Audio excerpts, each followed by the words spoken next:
Salut à tous et nous voilà au dernier épisode de cette belle saison Ma Terre, Ma Richesse.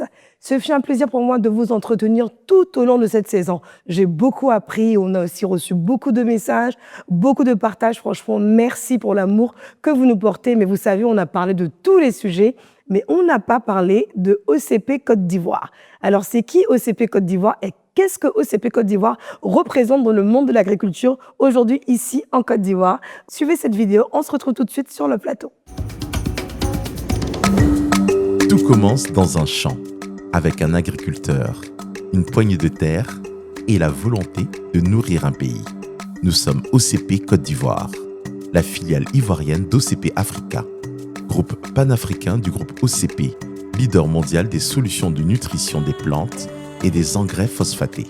Fort de plus d'un siècle d'expertise, nous mettons la science, la recherche et l'innovation au service des producteurs. Depuis 2016, nous travaillons pour contribuer au développement durable de l'agriculture ivoirienne, en fournissant des solutions d'engrais personnalisées et abordables, tout en partageant les meilleures pratiques et compétences nécessaires.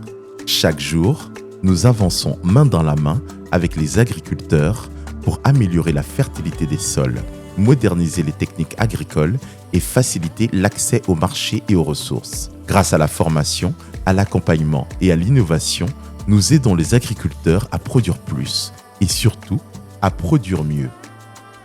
Sur le terrain, cette mission prend vie à travers une dynamique continue qui unit la recherche, la production et l'accompagnement des producteurs. Tout commence par la recherche et développement, centré sur la santé des sols et la cartographie, et testé sur des parcelles de démonstration, afin de comprendre les besoins réels de chaque sol et chaque culture. Nous passons ensuite à la production, avec une capacité annuelle de 150 000 tonnes d'engrais adaptés, pour approvisionner la Côte d'Ivoire et toute la sous-région. Ces solutions sont ensuite acheminées vers les producteurs grâce à un réseau de représentants présents dans toutes les régions, mais aussi via nos centres de services agricoles et leurs satellites. Des hubs régionaux offrant un accès de proximité aux conseils, intrants, équipements et services essentiels. Nous veillons ensuite à disséminer les bonnes pratiques agricoles à travers nos caravanes OCP School Lab qui parcourent la Côte d'Ivoire tout au long de l'année et grâce au programme AgriBooster afin que chaque producteur bénéficie directement de connaissances pratiques, d'intrants de qualité et du soutien nécessaire pour améliorer ses récoltes. Dans une logique d'amélioration continue, nous expérimentons de nouveaux modèles de chaînes de valeur agricole avec des fermes intégrées qui prouvent qu'avec les bonnes pratiques, le riz et le maïs peuvent atteindre des rendements records. Enfin, et dans un écosystème intégré et tourné vers l'avenir, nous investissons dans l'agritech avec la plateforme SIG AgriCI, la Digital Farming School et le Farming Innovation Programme, donnant aux jeunes les moyens, les compétences et les outils pour bâtir une agriculture plus digitale, plus performante et durable. Ensemble, nous ouvrons la voie à une agriculture ivoirienne plus moderne, plus résiliente et durable. Cette histoire continue et elle s'écrit avec vous.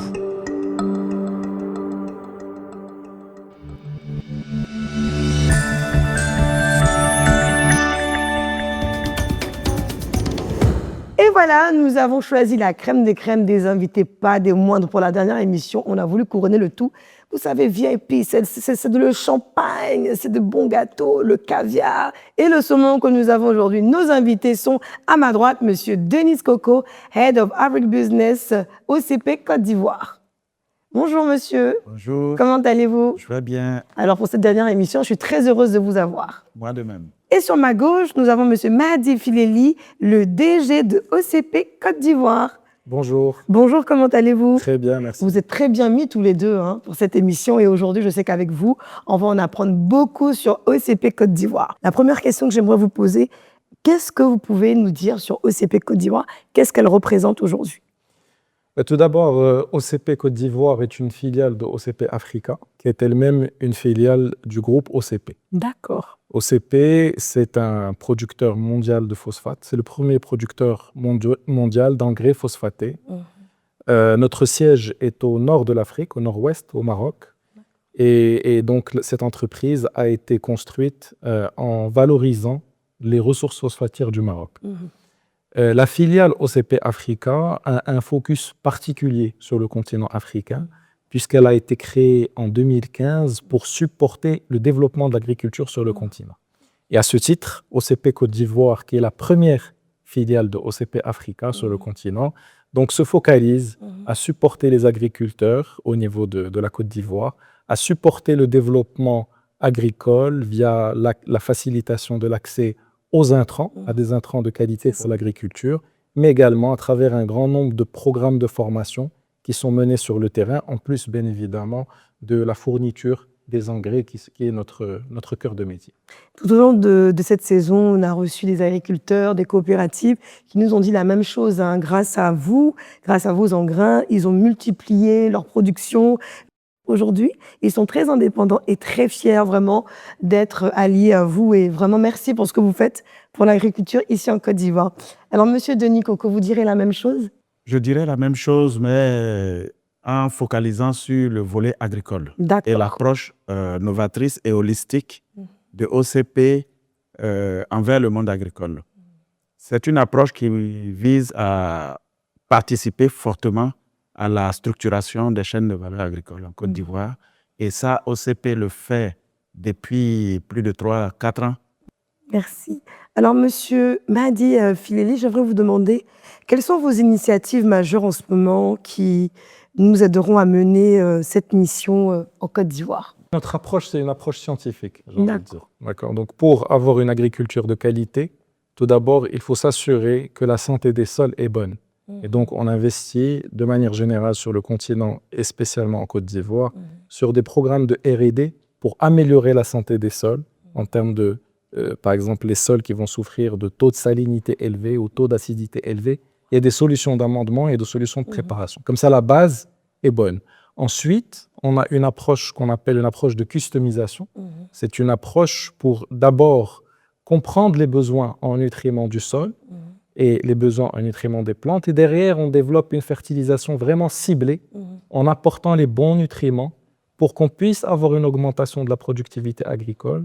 Et donc, on a aussi un certain nombre de programmes qui consistent à disséminer les bonnes pratiques agricoles, notamment à travers des parcelles de démonstration sur le terrain qui sont effectuées, où nos agronomes vont aller chez le paysan, faire ces démonstrations pour lui dire, voilà, si tu appliques les bonnes pratiques agronomiques, si tu utilises les bons intrants au bon moment, voilà la différence par rapport à tes pratiques. Et il peut constater lui-même parce que l'agriculteur, le paysan est quelqu'un de très pragmatique. Donc quand il voit le résultat, derrière, eh ben, ça permet de changer de manière durable ses pratiques, mais également de tous les agriculteurs qui sont autour et de les mettre dans un cercle vertueux. Donc on a une panoplie de programmes. On a le programme OCP School Lab aussi, qui est un laboratoire mobile qui consiste à faire des analyses de sol gratuitement et à faire de la formation aux agriculteurs en termes de recommandations. On a le programme AgriBooster, qui est en fait un contract farming où on intègre différentes composantes de la chaîne de valeur, des off-takers, des producteurs d'intrants. Et le cœur de ce programme, c'est la formation des agriculteurs. Et on essaie ici aussi d'embarquer tous les programmes de financement, les institutions de financement pour financer les agriculteurs pour ce faire. Et donc, également, un programme qui est important, c'est ce qu'on appelle le centre de services agricoles. Donc, c'est un centre, le premier qu'on a ouvert est à Korogo, en Côte d'Ivoire, où les agriculteurs peuvent trouver tous les intrants dont ils ont besoin, mais également le support technique et l'accès à la mécanisation pour pouvoir faire tout ce qui est moisson dans de bonnes conditions. Et on développe aussi une composante qui sont des CSA de plus petite taille, qui sont des centres de services agricoles satellites. Et donc, on a supporté des dizaines de CSA satellites à se développer au niveau du pays. Voilà. Ça, c'est juste pour vous donner un peu un bref aperçu. Est-ce qu'on ne pourrait pas dire qu'OCP Côte d'Ivoire est le dieu des agriculteurs aujourd'hui? La solution totale.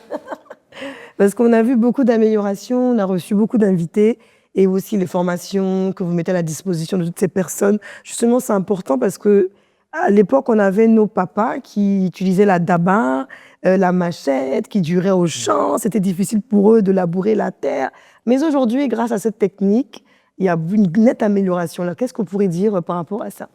Qu'est-ce qu'on remarque sur le terrain aujourd'hui? Oui, c'est là tout le sens de l'approche humaine de OCP. On a parlé d'approche holistique, mais en fait, on met l'homme au centre de nos activités. C'est ça. Et donc, mettre l'homme au centre des activités, c'est savoir l'environnement immédiat de l'homme et chercher à l'améliorer. Et c'est ce que OCP a fait durant tout le long de sa vie. Hein. Et c'est ce qui pousse aujourd'hui les jeunes vers l'agriculture au fur et à mesure. Bien sûr. Il faut remarquer qu'il y a un an en arrière, 60% de nos agriculteurs avaient un peu plus de 60 ans. Aujourd'hui, on remarque qu'avec ce type d'approche, de plus en plus de jeunes s'intéressent à l'agriculture. Voilà. Je pense que c'est ce que je peux dire pour l'instant. Mais... Aujourd'hui, quelles sont les ambitions de OCP au niveau de l'agriculture ici en Côte d'Ivoire? Vraies ambitions. OCP a plusieurs ambitions, mais une ambition qui est plus d'actualité, c'est de participer déjà à la structuration des chaînes de valeur. D'accord. Notamment au niveau du riz. Vous savez que le riz est une denrée stratégique en Côte d'Ivoire. Ah oui. On a un grand programme qui s'appelle la Stratégie nationale pour le développement de la filière riz en Côte d'Ivoire. Et ce programme a été mis en place depuis 2012, mais on peine à rendre la Côte d'Ivoire autosuffisante en riz. OCP, à son niveau, est entré dans ce programme en signant un partenariat en mars 2022 avec l'État de Côte d'Ivoire pour participer justement au développement de cette filière. Et dans ce sens, OCP est allé même jusqu'à créer une business unit pour participer fortement à l'agribusiness en Côte d'Ivoire et même en Afrique. Nous avons aussi, dans ce sens, nous sommes en train de développer un ensemble agricole intégré à Oumé, précisément dans le village de Brozan, pour emblaver un peu plus de 1000 hectares de riz sur une superficie que nous allons, avec les partenariats éventuels que nous allons tisser, notamment avec l'État de Côte d'Ivoire et avec les institutions de financement, que nous allons irriguer pour faire de Brozan un centre novateur dans le domaine du riz. Parce que quand on parle d'ensemble agricole intégré, on voit les cultures pérennes comme le palmier, les éas. Dans les cultures vivrières, ça ne s'est jamais vu en Côte d'Ivoire. OCP veut faire de ce site-là un site novateur en Côte d'Ivoire. Quand on sait qu'on consomme beaucoup de riz en Côte d'Ivoire, Exactement. on a plusieurs variétés. Aujourd'hui, on a même le riz local parfumé qu'on n'avait pas et aujourd'hui, on le trouve un petit peu partout. Ça pullule les marchés. Alors, vraiment, j'aimerais revenir vers vous. Aujourd'hui, vous êtes accueillis vraiment à bras ouverts en Côte d'Ivoire et ce n'est pas chose regrettable. Bien au contraire, tout le monde est très satisfait de vous avoir. OCP Côte d'Ivoire, on en parle partout aujourd'hui, dans toutes les rues. La jeunesse aujourd'hui veut s'adonner à l'agriculture grâce à vous. Qu'est-ce que ça vous fait, vous, de voir toute cette jeunesse très épanouie grâce à ce que vous leur apportez? Surtout dans le domaine de l'agriculture. Nous, on est très humbles parce qu'on sait que les enjeux sont énormes. C'est vrai. Donc, on essaie de contribuer à notre niveau. On investit beaucoup dans une approche de développement, comme a dit M. Coco, dans une approche de structuration des chaînes de valeur. On sait qu'on a besoin également on est en train de développer une approche partenariale parce que les enjeux et les challenges sont importants.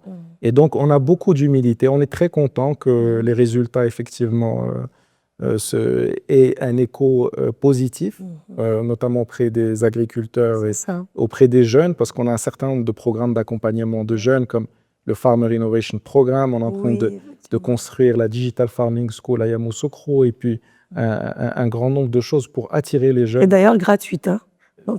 C'est gratuit, est-ce que vous le saviez? Je vous le dis en même temps. Moi, je suis au courant.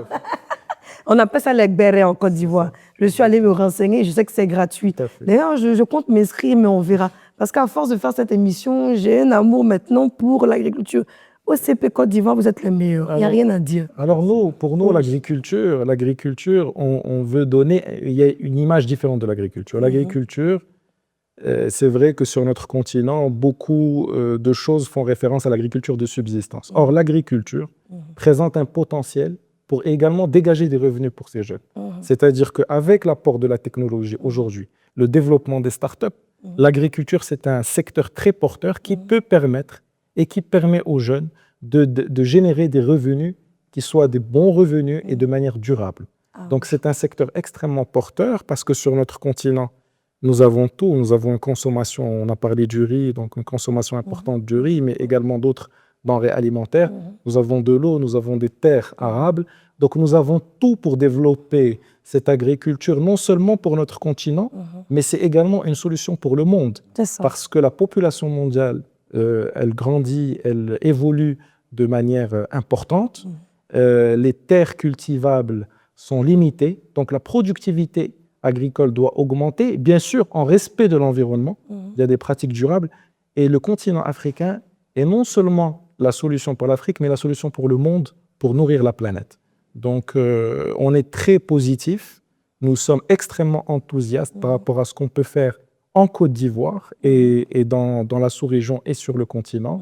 Et je pense que l'apport des jeunes est extrêmement important. Et aujourd'hui, on est dans un tournant où effectivement, les jeunes, grâce à la technologie, peuvent vraiment capitaliser sur cette technologie pour développer des business qui sont rentables au niveau de la production agricole et de la transformation, parce qu'on n'a pas parlé de transformation. C'est ça. Vraiment, transformation agricole. Oui, laissez parler nous en même temps de la transformation, ça nous fera plaisir. On veut tout Non, je apprendre de disais, vous. voilà, donc la transformation, c'est pareil. C'est-à-dire que la transformation, il y a des besoins sur toutes les cultures pour C'est apporter vrai. plus de valeur au niveau du pays, à la fois pour la consommation locale, mais également pour l'export. Et ça crée une opportunité pour les jeunes. C'est vrai. Donc, au niveau de OCP Africa, également, on a développé au niveau du groupe, à travers un venture builder qui s'appelle Innovex, on a développé une plateforme de financement sur les chaînes de valeur agricole. Et donc, et ça a été fait conjointement avec AFC, donc pour pouvoir capter un grand nombre de bailleurs de fonds, de fonds de private equity, un certain nombre d'investisseurs Ils viennent d'ailleurs de qui partout. vont venir de partout Ah, c'est pour investir de manière coordonnée sur certaines chaînes de valeur et en priorité sur les chaînes de valeur qui sont importantes pour la sécurité alimentaire. Donc, le potentiel est énorme. L'apport des jeunes sera fondamental. Et encore une fois, c'est qu'aujourd'hui, les jeunes dans l'agriculture, il y a une réelle opportunité pour qu'ils génèrent des revenus. C'est ça. Et grâce à la technologie, à ces bailleurs de fonds qui cherchent uniquement à avoir des projets bancables. C'est ça. C'est-à-dire à partir du moment où on arrive à développer et encadrer ces jeunes pour construire des projets bancables, le financement, on le trouve. Il existe. D'accord. Ok. Voilà. Bravo. C'est bien dit. Alors, monsieur Denis Coco, aujourd'hui, on dit que les denrées sont extrêmement chères au marché. Est-ce qu'on peut penser qu'avec OCP Côte d'Ivoire, vu qu'on sait que la production est 10 fois plus, parce qu'on a eu un agriculteur qui nous a dit que, je dis un exemple, hein, peut-être qu'il produisait peut-être 5 paquets par jour, 5 sacs. Aujourd'hui, grâce à OCP, au Côte d'Ivoire, il peut avoir 10 ou 20, même un peu plus. Est-ce qu'on peut s'attendre sur une certaine durée la baisse des prix au niveau des denrées? Oui. C'est la question que tout Ivoirien se pose. Hein? Comme le DG l'a dit tout à l'heure, OCP est humble, mais quand même contribue à son niveau à relever ses défis. C'est vrai. Nous parlons de conservation de l'environnement, nous parlons de destruction des forêts, mais nous avons des terres qui existent, qui sont arables, qu'on n'est pas obligé d'étendre pour augmenter la production. Il s'agit de jouer sur la productivité qui se base dans un premier lieu sur les rendements à l'hectare. Et donc, quand vous prenez le riz et que le rendement moyen est de 4 tonnes à l'hectare, et ça, je parle du riz irrigué, de 4 tonnes à l'hectare en Côte d'Ivoire, alors qu'on sait qu'on peut aller jusqu'à 10 tonnes à l'hectare, 12 tonnes à l'hectare. Pour le même terrain, si vous nourrissiez 10 personnes avant, quand vous améliorez le rendement, vous nourrissez 20 personnes. Waouh. Donc, vous doublez le nombre de la population à nourrir. Et donc, l'approche de OCP, qui est de promouvoir la productivité à travers une approche novatrice, une approche extrêmement pointue technologique, je pense que cette approche à 2 niveaux, augmenter la production et donc augmenter le nombre de personnes à nourrir, mais attirer la jeunesse vers l'agriculture. Et donc, c'est quelque chose dont OCP se fait un credo. C'est ça. En tout cas, OCP fait beaucoup de choses. Hein. Ce n'est pas que les intrants, c'est aussi la formation, les terres, apprendre aux agriculteurs à être beaucoup plus dans la digitalisation, parce qu'aujourd'hui, c'est plus comme avant. Hein. Tout a changé grâce justement à vous, OCP Côte d'Ivoire. Est-ce qu'on ne peut pas vous octroyer un prix pour l'agriculture? Il faudrait y penser parce que vraiment, vous avez fait beaucoup. Hein. Je suis très, très fière, en tout cas, comme je l'ai dit dès le départ, d'être assise près de 2 grands hommes qui font beaucoup pour la Côte d'Ivoire. Mais aussi, ce que j'ai envie de vous demander, cette collaboration avec la Côte d'Ivoire, qu'est-ce qu'elle a apporté de plus à OCP Côte d'Ivoire? Et en fait, nous, encore une fois, si on revient à l'humilité, c'est qu'on sait qu'on doit travailler avec d'autres partenaires. Donc, Côte d'Ivoire, on dit quand on a gagné, on ne veut plus être humble. Parce que pour la CAN, on est venu avec le gros cœur, on a perdu le premier match. Quand on est devenu humble, finalement, on a gagné. Donc, comme vous êtes un winner, donc ne soyez plus humble, monsieur, on veut vous écouter. Non, donc on a besoin de partenaires. On sait que nous, on est sur les engrais, c'est notre cœur de métier, c'est vrai qu'on fait beaucoup plus, mais on a besoin d'emborder un grand nombre de partenaires sur tous les aspects en fait, de la production agricole. C'est ça. Et donc, le partenariat institutionnel, il est dans ce sens aussi. C'est-à-dire que pour nous, on fait des choses à une certaine échelle. Le partenariat institutionnel va permettre de capter d'autres types de partenaires, d'autres types de bailleurs de fonds qui vont venir et dire, voilà, il y a un modèle qui existe, qui est à une certaine échelle. On peut investir sur ce modèle grâce, je dirais, au support institutionnel pour faire en sorte que ces expériences positives s'étendent. Le cas, par exemple, qu'a cité Denis Coco sur la ferme de Brozan, c'est un modèle qu'on monte à l'échelle. Et pour nous, l'espoir, c'est que demain, d'autres viennent et dupliquent le même modèle. C'est ça. Et c'est en faisant en sorte que d'autres investisseurs publics et privés et tout type d'investisseurs qui vont venir dupliquer ce modèle-là de bout en bout, va faire que, pour nous, c'est le meilleur moyen que la production, typiquement de riz, augmente et qu'il y ait une autosuffisance en riz en Côte d'Ivoire. Et c'est comme ça partout. C'est-à-dire qu'on développe des modèles à une taille assez grande et on a besoin du partenariat institutionnel, ce qui est le cas donc, à travers le partenariat qu'on a signé avec l'État de Côte d'Ivoire en 2022, et ce qui permet derrière de générer d'autres types de partenaires, d'autres types de bailleurs de fonds, d'autres types de financement pour mettre à l'échelle tout ça.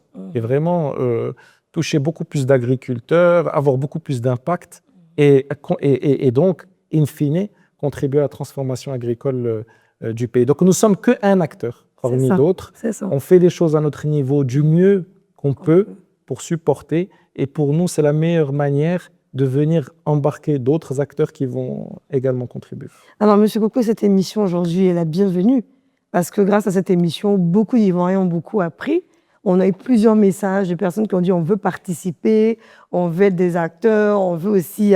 tout le monde veut se mettre à l'agriculture. Est-ce que tout le monde peut le faire ou bien vous pensez que c'est un certain nombre de personnes? Il faut avoir d'abord de l'amour, mais aujourd'hui, les gens voient plus ce côté argent. On dit, avec OCP Côte d'Ivoire, si on peut faire 5 sacs de riz, je peux en faire 10, eh bien, je me lance dans le business, j'ai un petit peu d'économie. Qu'est-ce que vous pensez de ça? Tout le monde fait l'agriculture. Il faut avoir la bonne ressource. D'accord. La bonne ressource humaine. L'agriculture est un domaine spécialisé et je le dis en tant qu'ingénieur agronome parce que j'ai fait quand même une étude qui a fait un bac jusqu'à +6 avant d'être ingénieur agronome. Ça veut dire que ça demande quand même une certaine spécialisation. Ah oui. Mais tout le monde peut faire l'agriculture étant donné que tout le monde peut utiliser les ressources qui existent, qui ont cette formation pour faire l'agriculture.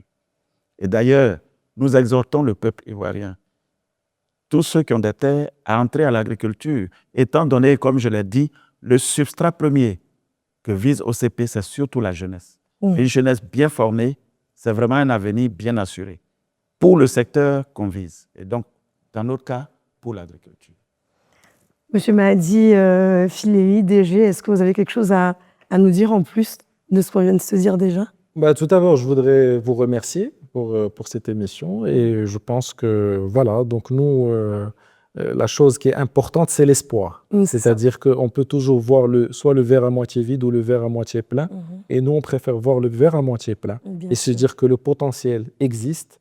Et vraiment, grâce à cette jeunesse ivoirienne, grâce à la technologie, à travers un certain nombre d'initiatives aujourd'hui qui sont développées, la nôtre n'est qu'une des initiatives sur la Digital Farming School, on peut vraiment embarquer un maximum de personnes dans l'agriculture. Et moi, je dirais que le plus important, c'est la passion.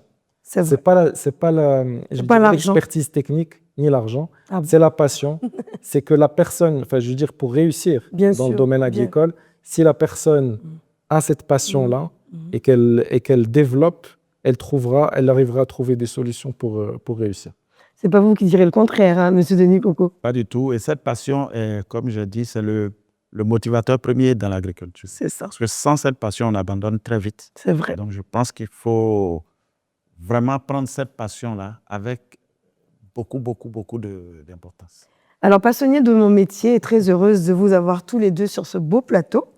J'avais l'intention de démissionner, mais lorsque j'ai entendu parler de passion, je serais plutôt investisseur. Donc, je veux investir pour pouvoir reproduire la même chose si j'ai bien compris le concept. Est-ce que vous connaissez notre rubrique Le saviez-vous avec Guizou? Vous avez entendu parler de ça? Ah, ça va chauffer aujourd'hui. Hein. Monsieur, vous avez dit que vous êtes calé, hein, bac plus 6. Hein. Donc, j'espère que lors du deuxième tour, du buzz, parce que vous savez ce que c'est que le buzz, on buzz dessus, on vous pose des questions, vous devez répondre. Si vous avez perdu là, Monsieur Coco, ça va chauffer.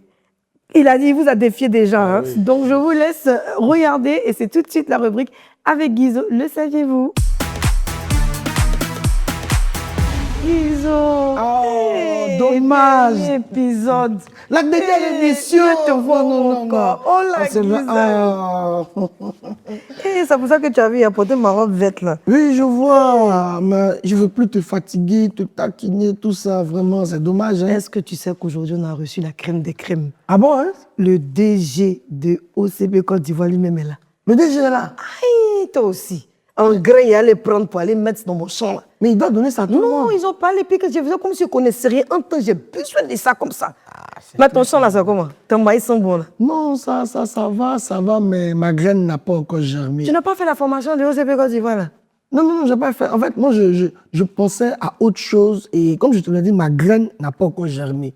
Est-ce que tu connais l'expression, ma graine n'a pas encore germé? Bah oui.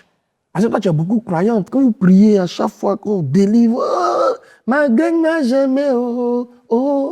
C'est pas vrai, on ne dit pas ça dans mon église, je suis désolée. Ah ça, bon? c'est chez vous là-bas. Bon, ça attends. dépend de ta ville. Attends, le monsieur a parlé des terres qui sont fertiles et chez vous, on dirait que les terres ne sont pas fertiles. Mais si la terre est fertile, forcément, ta graine doit germer. C'est pas ça, chez vous, là, c'est pas fait. Donc, OCP doit passer par la Côte d'Ivoire pour pouvoir bien te montrer où il y a sel, il n'y a pas sel, minéraux, tout ça. Ah. Pour une fois, j'ai une dernière question pour toi. À ton avis, la plus ancienne graine qui a germé A, je te donne des éléments de réponse. A, 10 ans d'existence, 50 ans, 2000 ans. Tu choisis quoi? Si tu trouves la bonne réponse, tout à l'heure, tu donnes 10 000. Qu'est-ce quoi la graine?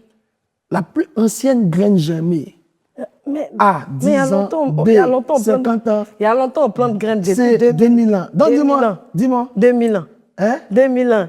Bon, nous allons passer au saviez-vous. Je te fais signe après. Après, je vais donner la réponse. Tiens, j'aime plus. Ah, mais pourquoi? Après, mon cher, elle a trouvé.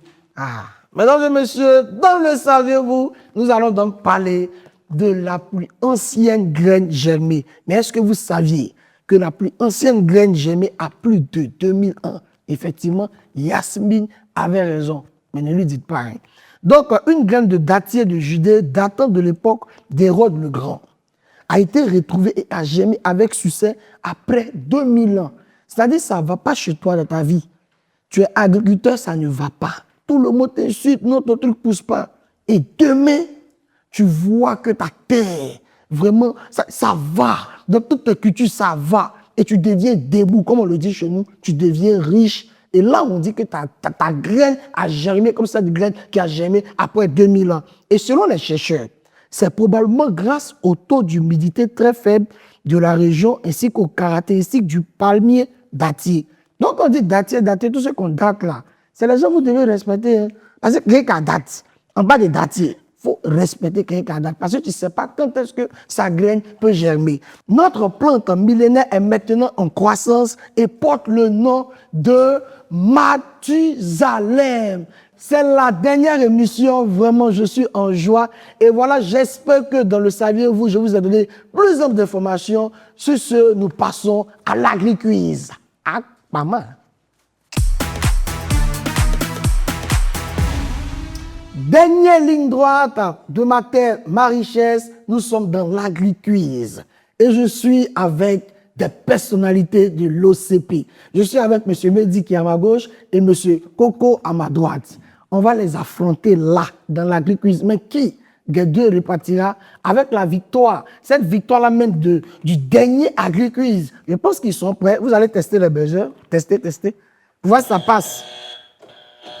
On est tous d'accord que ça passe. Donc, M. Mehdi, quand je dis M. Mehdi, vous me donnez un cri de guerre. Quand je dis, Monsieur Coco, vous me donnez un cri de guerre, est-ce que vous êtes prêts? Apprêtez-vous. Monsieur Mehdi, Yallah. je t'ai su que... Mais c'est bien. Monsieur Mehdi, on y va. Quand je dis Monsieur Mehdi, vous donnez le cri de guerre. Monsieur Mehdi, Yallah. Monsieur Mehdi, Yallah. Monsieur Mehdi, Yallah. non, allons-y. Monsieur Mehdi, Yallah. Monsieur Mehdi. Monsieur Coco, faites-moi danser comme Monsieur Mehdi. Monsieur Coco! Brosa Oye. Mais pourquoi mes invités là même font toujours ça? Moi? Maintenant, ce que je vais faire, je vais commencer par la droite. Parce qu'à chaque fois que j'ai venu ici, monsieur, vous savez dire quoi? Brosan Oye. Ça veut dire quoi, Brosan? Brosan, c'est un village dans lequel on a un de nos projets majeurs. D'accord? Oye pour... Pour dire victoire, c'est ça? Exact. Ah, donc, Brosan Oye. Exact. Monsieur Yarla. Yallah. Mesdames et messieurs, je pense que ça sera chaud. Qui de monsieur Mehdi ou de monsieur Coco remportera la victoire? Question 1. Quel est le principal défi auquel font face les agriculteurs ivoiriens? A. Le manque de main-d'œuvre. B. Le changement climatique. C. Monsieur Mehdi qui a buzzé. Yallah. C'est quoi? la réponse B. Et c'est une bonne réponse pour monsieur Mehdi. Monsieur Coco, ça commence. Ne croisez pas, en fait. C'est ça le problème. Restez là. C'est-à-dire, il y a une technique. Même si vous ne connaissez pas, buzzer. On ne sait jamais. Donc, soyez prêts et rapides. Je n'ai même pas donné les éléments de réponse et M. Mehdi a trouvé la bonne réponse. Effectivement, c'est la réponse B, le changement de climat. Vous avez failli me blesser. Le changement climatique. 1 pour M. Mehdi, 0 pour M. Coco. M. Coco, ce n'est pas perdu. On y va. Question 2. Quelle innovation technologique est utilisée pour améliorer l'irrigation? A. Les drones agricoles. B. Les capteurs d'humidité. C. Les... B. Vous êtes sûr? C'est votre dernier mot? C'est mon dernier mot. Et c'est une bonne réponse pour M. Coco. 1 partout. M. Mehdi, ça va vite, hein? C'est chaud, hein? Ah. Soyez plus rapide et soyez sûr de votre réponse. Donc, nous avons 1 partout. Donc, je vais répondre un peu les cris de guerre pour chauffer. Monsieur Mehdi. Yallah. Monsieur Mehdi. Yallah. Monsieur Mehdi. Yallah. Et c'est pas quoi que tu dis, il veut... Monsieur Coco. Brosa Oye. Monsieur Coco. Brosa Oye. Ouais. 1 partout, c'est chaud. Question numéro 3. Quel projet vise à promouvoir l'agriculture durable en Côte d'Ivoire? A. Le projet de développement durable des cultures. B. L'initiative pour une agriculture verte. C. Le programme national d'agriculture durable. Et D. L'alliance. Oui, monsieur Mehdi. C'est la réponse A. Très bonne réponse. Monsieur Mehdi passe à 2 contre 1. Monsieur Coco, qu'est-ce qui s'est passé? Ça va aller. Ça va aller. Donc, monsieur Coco. Brosa Oye. On doit vous entendre ça, hein? Oui, c'est ça. Ah, d'accord. Nous passons maintenant. Non, en fait, aujourd'hui, là, j'ai des adorables invités, même. C'est très, très important. C'est l'OCP qui est là, hein, les gars. Donc, en question numéro 4. Quel type de culture est encouragé pour lutter contre la déforestation? A. L'agroforesterie.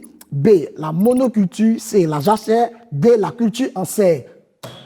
Oui, monsieur Mehdi. L'agroforesterie. Monsieur Mehdi, bonne réponse. Monsieur Gogo. Oui. Quand on dit monsieur Mehdi, ça donne? Yallah. Monsieur Mehdi. Yallah. Monsieur Mehdi. Yallah. Vous savez, monsieur Mehdi a combien maintenant? Je crois 3, non? Et vous? 1. Ce n'est pas perdu. Ayez foi. Nous passons maintenant à la question numéro 5. Quel est l'avantage des cultures bio par rapport aux cultures conventionnelles? A. Elles sont moins chères à produire. B. Elles utilisent plus de pesticides. C. Elles préservent la biodiversité. Oui, mais c'est vous qu'on attendait, monsieur Coco. La réponse C. La réponse C. C'est une bonne réponse. Monsieur Coco, 2. Comme on le dit toujours, 3 à 2. Mais là, c'est l'OCP qui gagne. Vous vous saluez. Et voilà, mesdames et messieurs. C'est ça, dans l'Agri-Quiz, on vous demande de vous abonner, de partager, de liker et on se retrouve pour la nouvelle saison. Sur ce, Akpama